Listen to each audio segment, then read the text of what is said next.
Bom dia, irmãos, bom dia, irmãs. A graça e a paz de Cristo sejam com todos os irmãos e irmãs, com vocês que vão estar agora nos assistindo e que depois também vão estar assistindo no transcorrer de outros dias. Hoje eu gostaria de compartilhar aqui com o grupo e com vocês também a respeito de uma passagem bíblica que está em 1 Coríntios, capítulo 2, a partir do versículo 14 a 16. 1 Coríntios, capítulo 2, 14 a 16. O tema que eu quero hoje mencionar e a gente conversar um pouquinho é o que é ter a mente de Cristo. Diz assim o texto: Ora, o homem natural não aceita as coisas do Espírito de Deus, porque eles são loucura, e não pode entendê-las, porque elas se discernem espiritualmente. Porém, o homem espiritual julga todas as coisas, mas ele mesmo não é julgado por ninguém. Pois quem conheceu a mente do Senhor, que o possa instruir? Nós, porém, temos a mente de Cristo. É sobre isso que eu quero trabalhar. Primeiramente, a gente tem que pensar o que é a mente. Quando a gente fala em mente, a gente pensa em pensamento.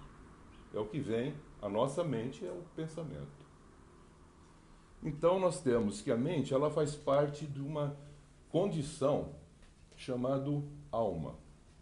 A mente não é o cérebro.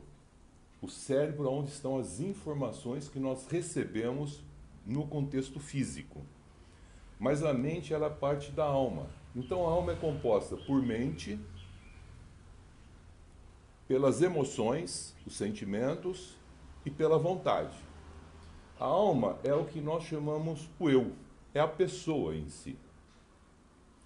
E a alma e o espírito do homem que Deus deu à vida faz com que a gente tenha o que nós chamamos na Bíblia de coração, que é onde todas as experiências que nós temos na vida, o largo número de experiências que nós temos, ocorrem nesse lugar,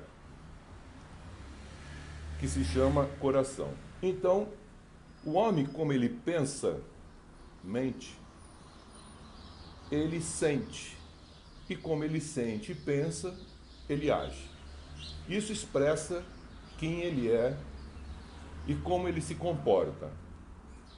Então, o que é ter uma mente de Cristo? Então, precisamos entender primeiro a mente. A mente é uma maneira particular de se pensar. Então, cada pessoa tem, por causa das experiências, uma condição ou uma maneira de pensar. Então, ninguém vai falar assim, vamos pensar igual. Mas ele diz que nós devemos pensar como Cristo. Se nós pensarmos como Cristo, então há um contexto mais ou menos único, harmônico na maneira de pensar. Mas o ser humano não é bem assim. Por isso que a gente vê a grande diversidade nos pensamentos. E por que isso ocorre? Porque o pensamento ela inclui o que nós percebemos e que nós entendemos. Então, o entendimento ele se encontra na nossa alma e ele faz parte do que nós chamamos de pensamento. E o pensamento também compõe, dentro da nossa alma, a habilidade como nós sentimos as coisas. Então, como eu penso e como eu sinto, eu trabalho essas informações para saber o que eu vou fazer. Se eu faço o que está sendo pedido, o que eu estou pensando, ou se eu não faço o que eu estou pensando, em função, muitas vezes, daquilo que a gente chama de emoção ou sentimento.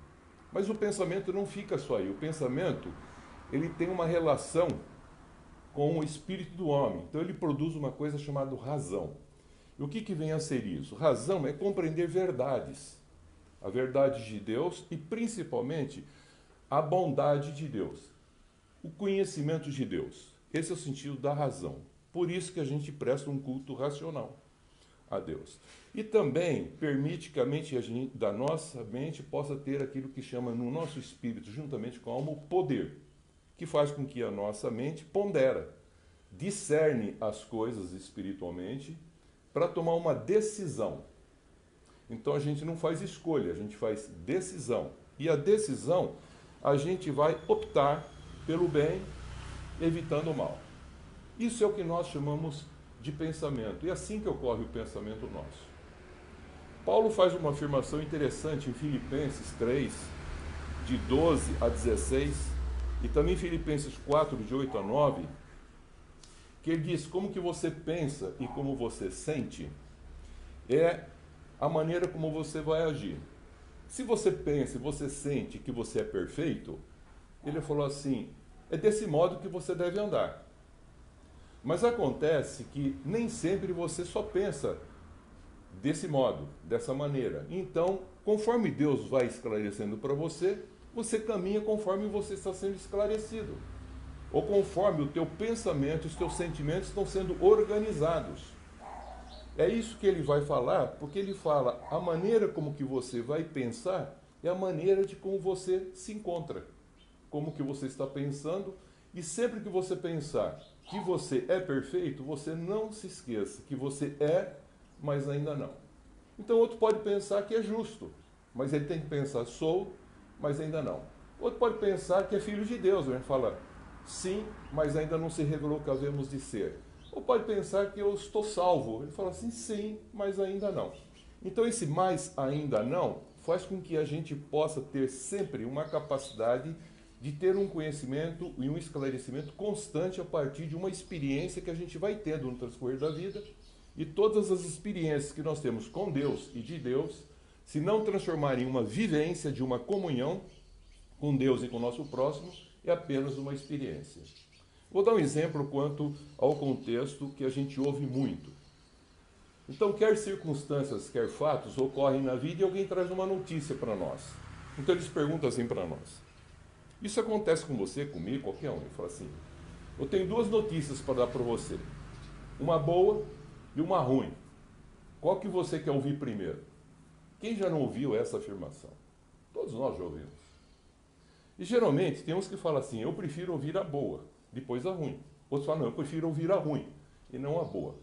Você pode perceber que já por aí já houve um pensamento de escolha. Eu estou optando porque eu tenho que enfrentar uma situação e sei que isso vai afetar não só meu pensamento, mas também o meu sentimento. Para que eu possa tomar o quê? Uma forma de agir, a minha vontade. Isso é próprio que acontece no ser humano. Mas o interessante, como é, você já tem, como nós já vimos, a mente de Cristo, porque quem está em Cristo, o homem espiritual é aquele que tem a mente de Cristo, você já pensa de uma maneira já diferente. Então você não tem uma notícia boa e uma notícia ruim. Você tem uma notícia, porque a priori, qualquer notícia, ela não é nem boa nem ruim. Ou ela é boa ou é ruim porque vai estar onde? Dentro do meu pensamento. Porque para um você dá uma notícia, para ele não afeta nada. Para outro você dá uma notícia, abala ele emocionalmente, seus sentimentos, e leva ele até condições de reflexões, e até mesmo condições até de tristezas. Mas você também tem notícias boas que levam a alegria, a euforia. Então, você percebe que isso acontece constantemente na nossa vida. E o que é mais importante, a gente precisa entender que se a gente tem a mente de Cristo, a gente já tem uma experiência de que Deus é bondoso. É isso que gera em nós uma transformação de vida e leva-nos ao arrependimento. Se você sabe que Deus é bondoso, está lá 1 Pedro, capítulo 2, versículo 3, você acaba tendo uma consciência que Deus é amor. E um amor assim, de um pai. E o que é mais interessante, você também pela palavra de Deus, que tem a mente de Cristo, sabe também que todas as coisas, veja, eu vou afirmar, todas as coisas, todas, cooperam para o bem daqueles que amam a Deus. Se você tem isso firmado no teu pensamento, por causa da palavra, e pela unção que o Espírito Santo traz para nós, firmando isso em nós, está lá em Romanos 8, 26, 30, essa larga experiência que nós temos, vai fazendo com que a gente viva uma vida em comunhão com Deus, e esse pensamento de Cristo cada vez mais vai ficando mais evidente em cada um de nós. Desse modo, o seu pensamento, os seus sentimentos, quer você passe por acontecimentos, ou até mesmo receba notícias, você vai ter, tendo a mente de Cristo, sempre um pensamento bom. Mas eu quero dizer para você que ele pode ser bom e agradável. Mas ele pode ser bom, mas para você desagradável. Então, as notícias, os acontecimentos, eles não afetam a vida, eles vão afetar essa maneira da gente pensar que pode afetar a nossa forma de viver. Mas toda notícia, todos os acontecimentos, todas as coisas contribuem para o bem de Deus, consequentemente, tudo que vai acontecer conosco, como filhos de Deus, tem, no fundo, um propósito, porque o Pai cuida da gente, que aquilo é bom. Mas é bom, agradável, em alguns momentos. Mas ele pode, sempre sendo bom, mas pode ser, para mim, em alguns momentos, o quê? Desagradável. Então é isso que eu quero trabalhar um pouco, para que a gente possa entender alguns pontos. Para ver como que você pensa, se você tem a mente de Cristo, que alguém poderia perguntar para mim, pô, é uma coisa prática para entender se eu tenho a mente de Cristo. Então eu vou colocar assim de uma maneira prática para você pensar. Quem vem primeiro? Vem o perdão ou vem o arrependimento? Pensa assim um pouquinho aí, pensa você em casa também um pouquinho. Quem vem primeiro? Primeiro vem o perdão ou depois vem o arrependimento? Então você vai ver que existe um pensamento de homens naturais, como nós já vimos, que não tendo o Espírito de Deus, eles não vão ter essa mente de Cristo. Já vimos aqui quando nós fizemos a leitura de 1 Coríntios 12. Ora, o homem natural não aceita as coisas do Espírito de Deus, porque são loucuras para ele. Mas o homem espiritual, ele tem uma compreensão clara, ele não é julgado por ninguém, mas ele julga todas as coisas. E ele faz uma colocação. E nós temos a mente de Cristo. Então, como é que eu sei que eu tenho a mente de Cristo? É podendo entender como a gente pensa a respeito desse ponto. Eu quero trabalhar um ponto hoje só, a respeito do perdão. Então, quem veio primeiro? O perdão ou o arrependimento? O homem natural pensa assim. Ele pensa que o ofensor, aquele que ofendeu, ele tem que se arrepender antes. Pedir perdão para que o ofendido, dando o perdão, ele possa, agora, recebendo esse mérito de que o indivíduo se arrependeu, poder agora oferecer o que para ele? O perdão. Então, como que pensam um pensamento do homem natural?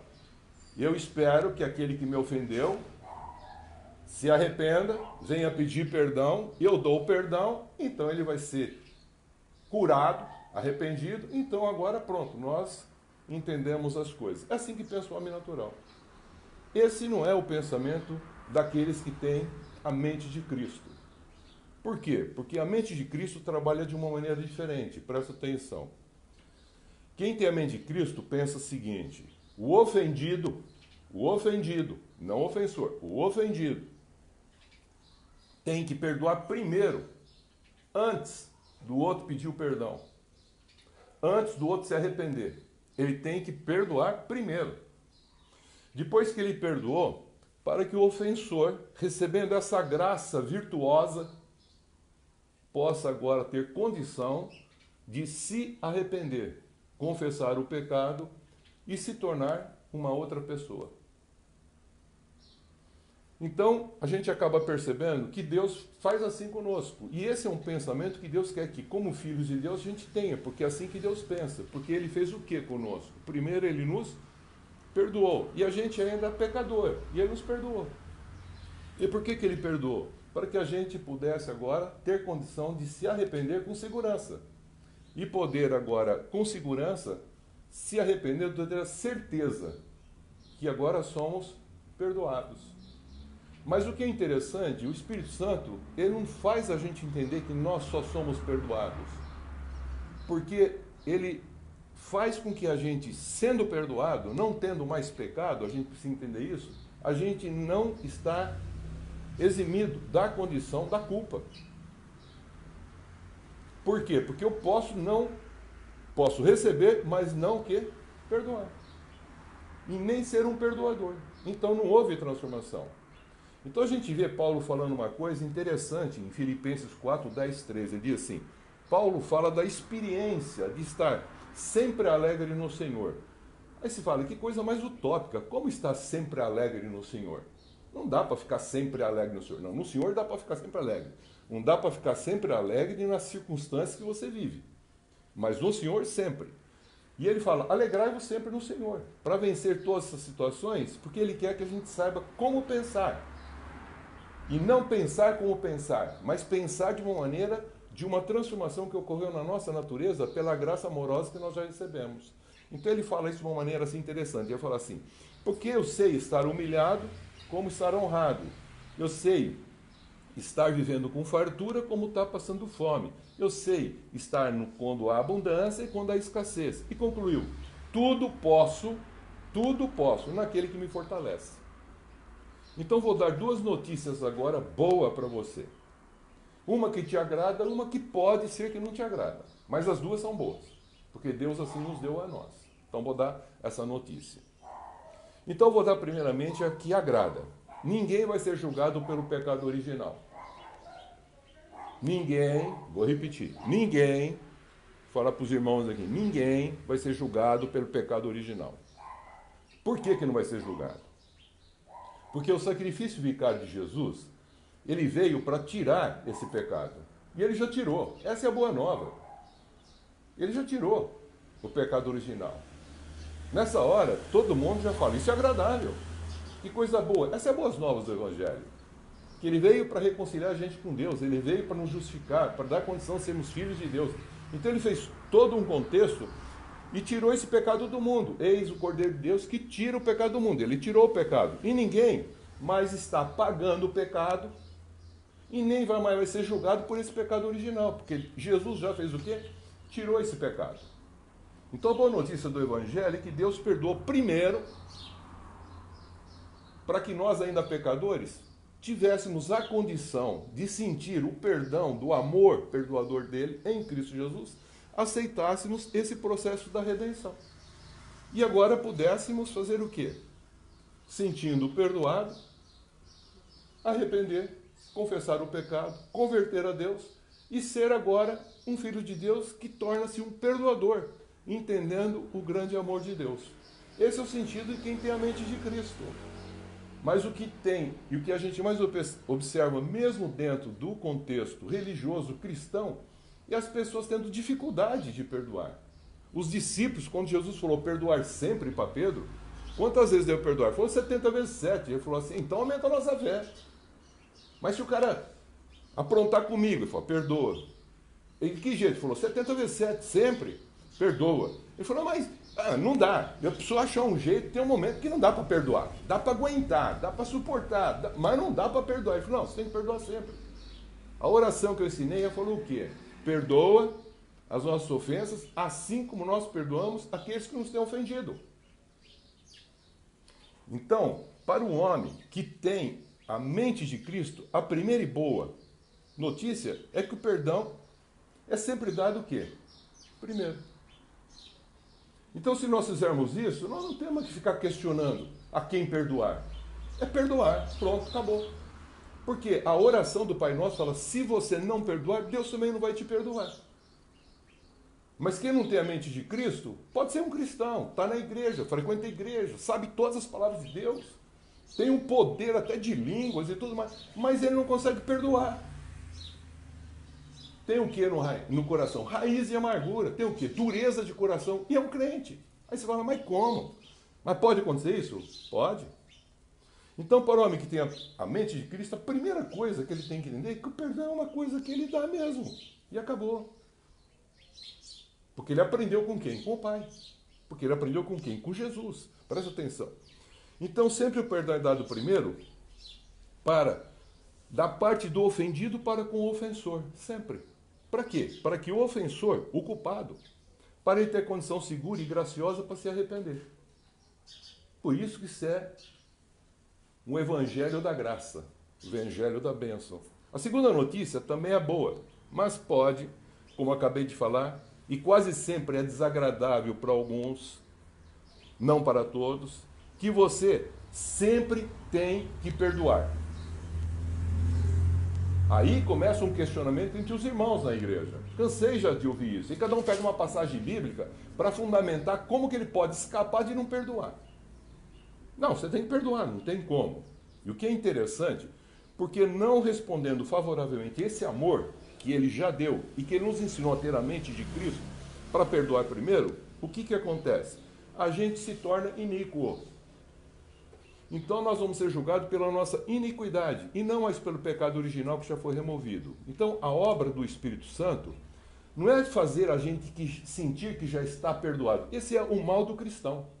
Eu estou perdoado por Cristo, eu vivo minha vida, pronto, agora eu sou mais santo do que tu, eu sou melhor do que você. Pronto, já entrou por um caminho já que começou a ter problema. Então a obra do Espírito Santo não é te fazer sentir perdoado, mas tendo a mente de Cristo, você ser sempre perdoador. E se você é sempre perdoador, então você tem a mente de Cristo. Mas se você não, você tem a mente de um homem natural ainda. Uma criança espiritual em crescimento, desenvolvimento. Por quê? Porque o Espírito Santo que estava no perdoador do pecado original, em Jesus Cristo, é o mesmo Espírito Santo que está em quem? Em mim, em você, em nós. Esse mesmo Espírito que estava nele, perdoando a gente, pede agora para que a gente, de forma santa, de natureza transformada santa e perfeito, fazer o quê? Tendo a mente de Cristo, não mais aquela mente velha, daquele homem velho, perdoar. Então ele estando em você, para que você seja o quê? Um perdoador. Assim, quem vem primeiro? Aí a pergunta fecha. O perdão ou o arrependimento? Então a gente fala assim, o perdão. E o perdão vem de quem? O perdão vem de quem foi ofendido. Porque o culpado está culpado. E ele só pode sair daquela condição se ele vê num filho de Deus a virtude do amor. E se ele não vê essa virtude do amor, como é que ele vai perdoar? Ele não tem uma fonte segura para ser perdoado. Mas o que é imposto pelo homem? Uma obrigação. Eu preciso perdoar, porque se eu não perdoar, então Deus não vai me perdoar. Aí ele começa a fazer uns questionamentos, e essas elucubrações são pensamentos que não levam a uma libertação. Mostra que nós não temos ainda a mente de Cristo. Estou pegando um ponto só da mente de Cristo, que eu posso pegar cada quarta-feira um ponto para a gente discutir. Continuando. A razão da oração ensinada por Jesus foi o seguinte, ele fala o seguinte, você que tem a mente de Cristo, que ora Pai Nosso, que está no céu, santificado seja o teu nome, ele fala assim, que eu perdoo as ofensas dos que me ofenderam, e perdoando a ofensa daqueles que me ofenderam, eu posso agora também ser perdoado pelo Pai, porque o Pai vai perdoar quando eu perdoar. E aí ele diz no final, e se você não perdoar, é um condicional, e se você não perdoar, então o Pai não vai te perdoar. Então fala, bom, então eu preciso, aí começa a obrigatoriedade legal, eu preciso perdoar, porque senão Deus não vai me perdoar. Ele não entendeu a como Deus também perdoa todos do pecado, ele não eximiu o homem da culpa. Porque o homem quer às vezes continuar onde? Na culpa, não quer aceitar a graça de Deus. Quando você perdoa alguém, verdadeiramente, de todo o coração, você está liberando essa graça. Se a pessoa entrar nela, ela vai receber o quê? A condição de uma transformação. Mas se ela não quiser entrar, você não eximiu ela da culpa. Você deu a condição dela receber um lugar seguro para se arrepender. Amém? A mesma coisa que Deus fez com a gente. Essa condição segura para arrepender, se tornar um perdoador, e exatamente não é aquele que vai receber a bênção, mas aquele que está sendo agora um abençoador. Então em João 20, 21 a 23, Jesus diz aos seus discípulos, paz seja convosco. Não é que a paz esteja, a paz seja com você. Isso já várias vezes ele falou, e nessa oportunidade em João 20, 21 e 23, ele fala, paz seja convosco. Como o Pai me enviou, eu também os envio. O Pai me enviou para fazer algo. Eu também vos envio para continuar essa obra salvadora, salvífica, para que vocês levem essas boas novas a outras pessoas. Dito isso, soprou sobre eles e disse-lhes, recebei o Espírito Santo. Veja o versículo 23, ele fala, se, é a condição, se de alguns perdoardes os pecados, são-lhes perdoados. Se lhos retiverdes, são retidos. Como que as pessoas na igreja traduzem isso? Eles traduzem isso como sendo assim, eu já fui perdoado, eu estou perdoado, então agora eu tenho o poder de perdoar ou reter pecado de outros. Não é isso que ele está falando aqui, Jesus. Vou repetir. Nesse contexto, muitos pensam assim, se ele me deu o poder do Espírito Santo, e o Espírito Santo está em mim, então eu agora sou mais santo do que todo mundo, Então agora eu quero ver acontecer. E o pensamento dele vai para um pensamento que humano, natural, e não um pensamento daqueles que têm o pensamento de Cristo. Então ele pensa assim: então, se eu perdoar os pecados de alguns, eles serão perdoados. Mas se eu retiver, eles serão retidos. Então alguém acha que a gente tem poder sobre essa condição. Esse é o contexto da iniquidade religiosa, do pensamento que não é o pensamento de Cristo. Os pecados ficarão retidos em quem, eu pergunto? Vai ficar retido em quem? Em quem pecou? Ou em quem não perdoou? E quando ele mandou perdoar quem? Jesus morreu por todos os pecadores. E se ele morreu por todos os pecadores, ele já perdoou. Mas não quer dizer que ele eximiu da culpa. Porque se eu não quiser, eu vou continuar onde? Culpado. Mas se eu aceitar essa graça perdoadora, eu vou ser um perdoador, porque eu vou me transformar. Amém? Então ele dá primeiro. Sempre ele dá primeiro. Quem deu primeiro para Deus? Ninguém. É ele que dá. E ele nos ensina, tendo a mente de Cristo, em oferecer primeiro. Não só o perdão, mas a bênção e tudo mais. Ele dá primeiro essas coisas. É princípio isso. Para que aconteça o quê? Os sinais da glória dele onde a gente se encontrar. Então tu acha que a glória são sinais de poder que o homem faz? Não. Os sinais, os sinais aparecem aonde a graça de Deus alcança, em que nós somos os catalisadores da bênção de Deus. E a pessoa transformada aparecem os sinais.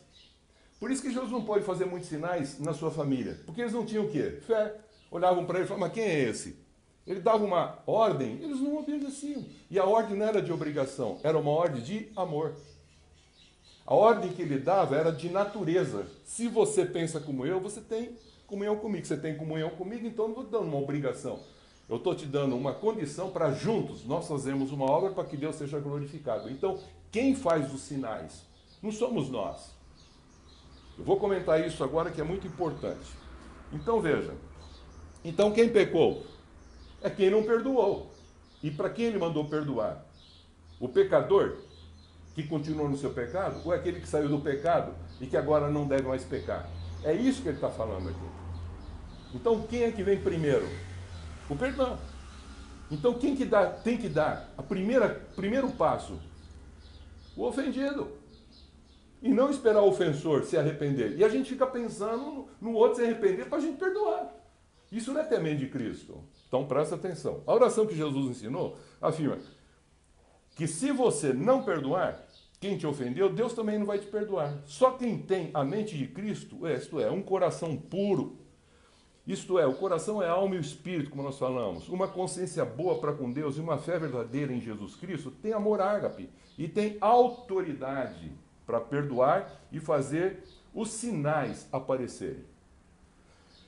Eu vou contar um fato só para vocês entenderem de forma prática isso. Jesus, ele estava um dia numa casa e estava um monte de judeus ouvindo as pregações da palavra dele. Tudo reunido assim. E diz que vieram 4 homens arrebentaram o telhado da casa porque não conseguia entrar de tanta gente que estava ouvindo Jesus. E os judeus estavam todos ali reunidos para ouvir Jesus. Quebraram o telhado e os 4 desceram.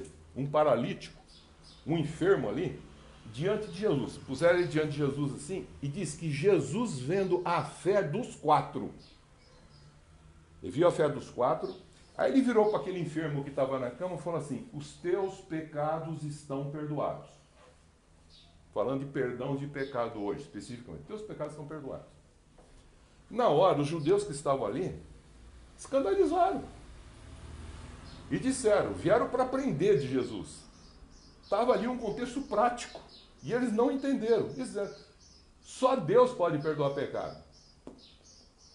Aí Jesus, vendo que eles não haviam compreendido o que ele estava fazendo para que Deus fizesse os sinais naquele homem, que se aquele homem aceitasse o que ele estava mandando ele fazer, Deus faria os sinais, que não era Jesus fazendo. Por isso que Jesus não falou assim, eu curei, eu sarei. Não, ele fala assim, vai, a tua fé te salvou. Eu só dei como um compartilhador de potência, eu te dei a capacidade. Se você ouvir e pensar diferente, você vai receber isso, você vai ser curado. Você vai levantar. Então, eles não entenderam. Vendo, ainda não entenderam, escandalizados. Eu falo, olha, vocês estão escandalizados porque eu falei, perdoa os pecados. Parece que é fácil falar, perdoa os pecados, porque ninguém viu mesmo. Para vocês saberem que Deus deu a condição para o Filho do Homem fazer esse homem andar, então vou fazer uma coisa que vocês ficam aí pensando. E se eu andar e ele não andar? Ele falou, então vou falar o seguinte, você aí na cama, é o seguinte, levanta, toma a tua cama, seja curado, vai embora. Ele levantou com a tua cama, foi embora e todo mundo ficou assim, parado. Hoje muitos questionam, será que eu teria coragem de falar desse jeito? Quando me questionarem, quando eu falo assim, teus pecados estão perdoados? Não é o pecado original, os teus pecados estão perdoados? Só Deus pode perdoar pecado. Alguém diria assim, você tem coragem de falar, já que você ia acrescentar alguma coisa que traduz um sinal, mas esse sinal não é a gente que faz, é o Pai que faz. Então presta atenção. Então Jesus disse, tá vendo? Para que você saiba que o Filho do Homem tem isso, eu como Filho do Homem agora dei a autoridade e o Espírito Santo para vocês também fazerem o quê? Dei a autoridade e o Espírito Santo. Ele não deu poder, ele deu a autoridade, exousia. É a capacidade daquele que tem a natureza igual a dele para fazer coisas iguais. Porque o poder pertence a Deus.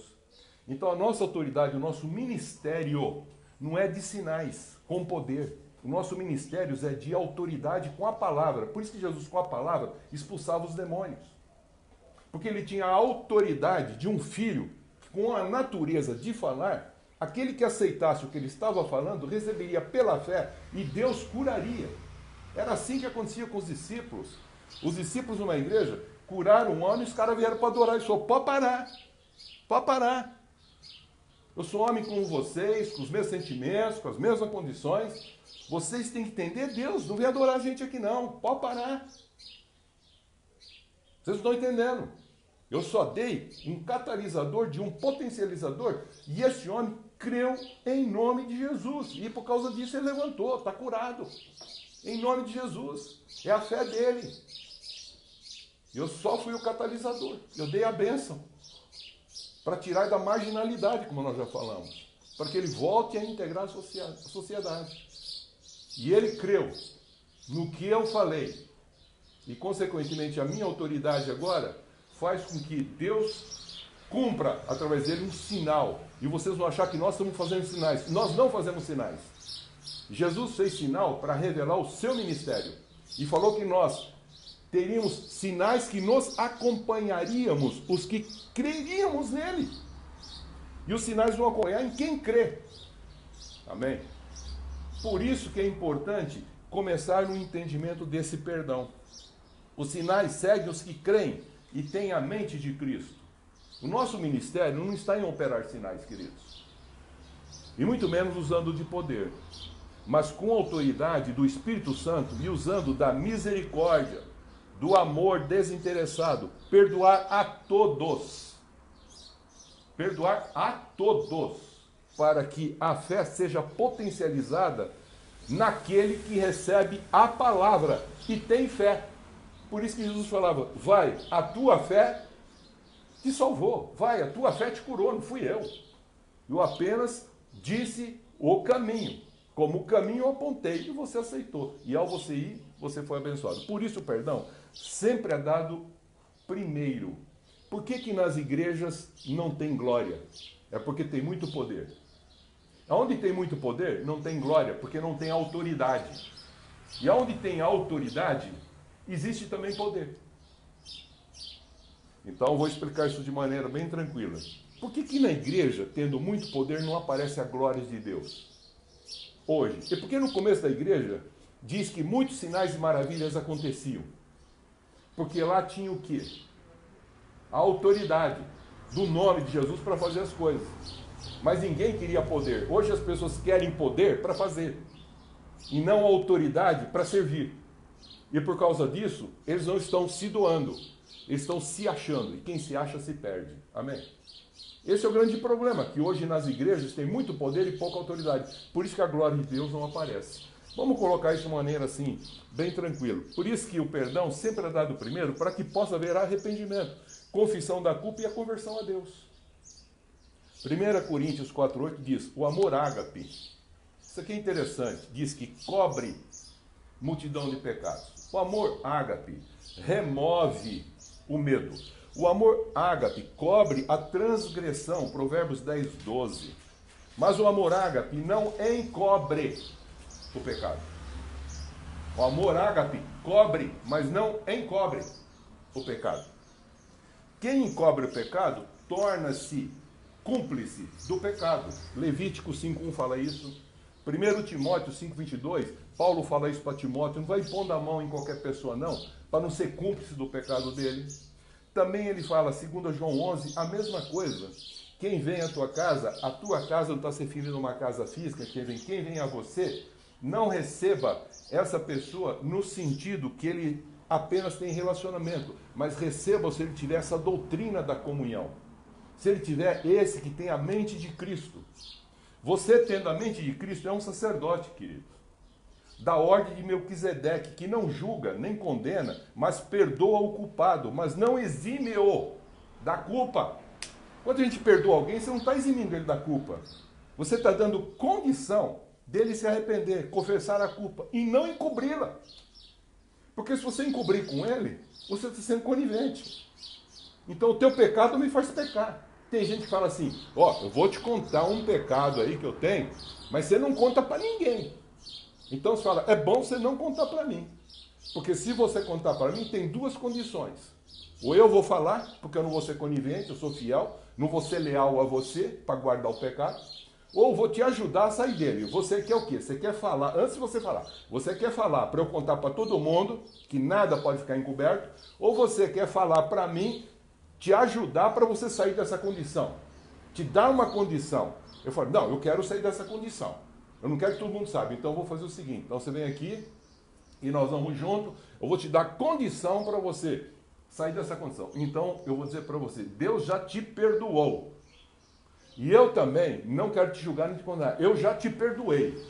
Você quer seguramente confessar o teu pecado, se arrepender, eu vou te ajudar agora a você sair dele e não mais encobri-lo, mas sair dele e não mais voltar mais. Por isso que 1 João tem uma coisa interessante.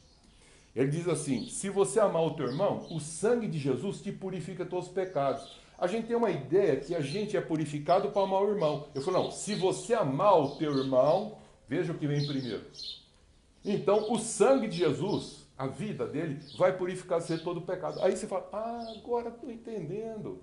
Tem um princípio nisso. Tem. Então, isso é a maneira de pensar com a mente de Cristo. Para acabar, perdoar, queridos, não é resolver o problema de quem pecou. Apenas.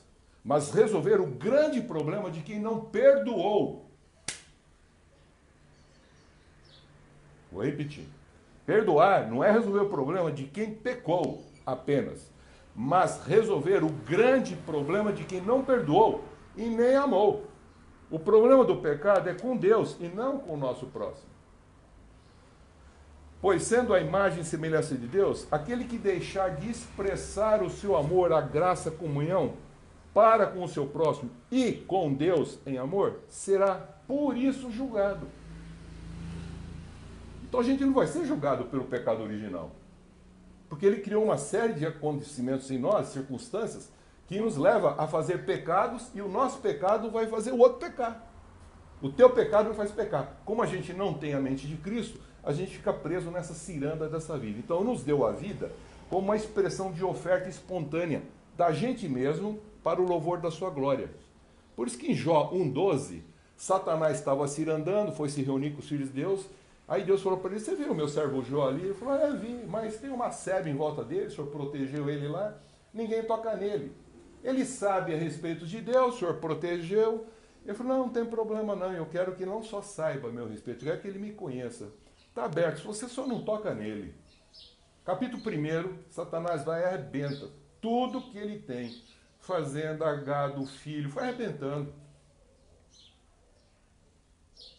Capítulo 2. Lá vem ele se reunir de novo, filho de Deus, lá vem Satanás de onde você está, Satanás? Está passeando. Ele está sempre passeando. Aí ele passeando, pergunta, aí, você viu meu servo Jó? Continua firme lá, ó. Arrebentou com tudo. Só foi notícia ruim para ele e ele continuou firme comigo. Ele falou, é porque ele tem um negócio ali que é a saúde. Mexe na saúde dele. Ele falou, eu não vou mexer, não, você tem toda a liberdade. Você só não toca na vida, porque a vida me pertence. Então o que é vida? Vida é Deus. O que é a vida? É a nossa comunhão que Deus deu para estar com Ele, em comunhão com Deus. E o que é melhor do que a vida? Ele falou, a graça de Deus. E o que é melhor do que a graça de Deus? O Deus da graça em nós. É Cristo em nós, a esperança da glória. Para que o Espírito Santo em nós possa fazer o quê? Uma obra maravilhosa. Por isso que lá em Jó 2,6, ele falou, você toca em tudo menos na vida dele, porque a vida me pertence. Então a gente vai perceber algo que é interessante. Paulo afirma em Filipenses 4,7 que a paz de Deus que Cristo trouxe guardará o nosso coração, nossa mente em Cristo. Então ter a mente de Cristo é ser um abençoador. Ter a mente de Cristo é ser um perdoador. Ter a mente de Cristo, ser uma pessoa que primeiro abençoa, que primeiro perdoa, que primeiro ama. Quem? O próximo. Para que ele seja o próximo. É o outro para que ele seja um próximo. Ah, mas ele ainda é um pecador. Ele falou assim, mas assim mesmo que ele vai entender o meu grande amor através de você. Então, para encerrar, a gente vai perceber que no dia do juízo, Deus vai condenar os irresponsáveis e imprudentes pelo muito que receberam e pouco que se doaram. Vou encerrar com os 2 ladrões na cruz. Tinha 2 ladrões na cruz e Jesus estava no meio. Um ladrão aceitou Jesus sem fazer nada. Aceitou e falou, lembra-te de mim quando entrares no teu reino.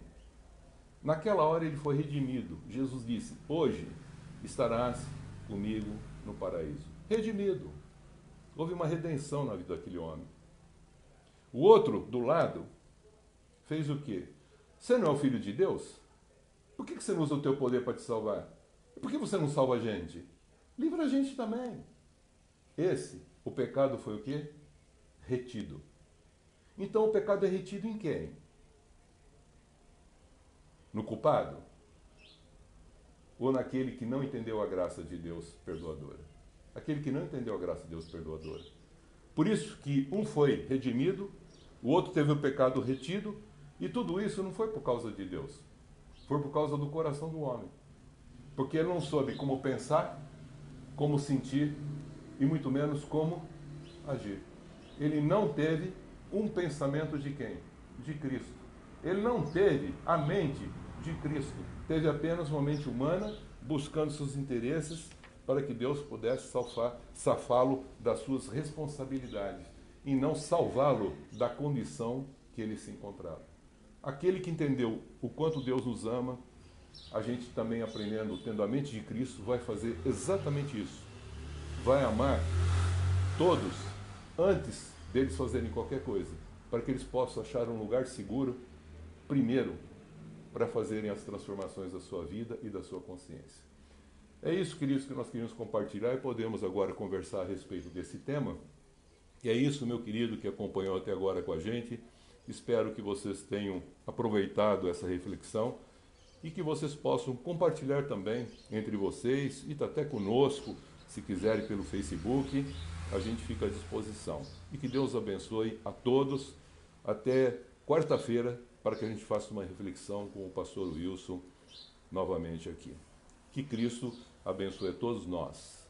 Que a graça que há em Cristo Jesus, o amor de Deus Pai e a consolação do Espírito Santo esteja sobre todos e todos digam, assim seja, para a honra e glória de Deus. Amém.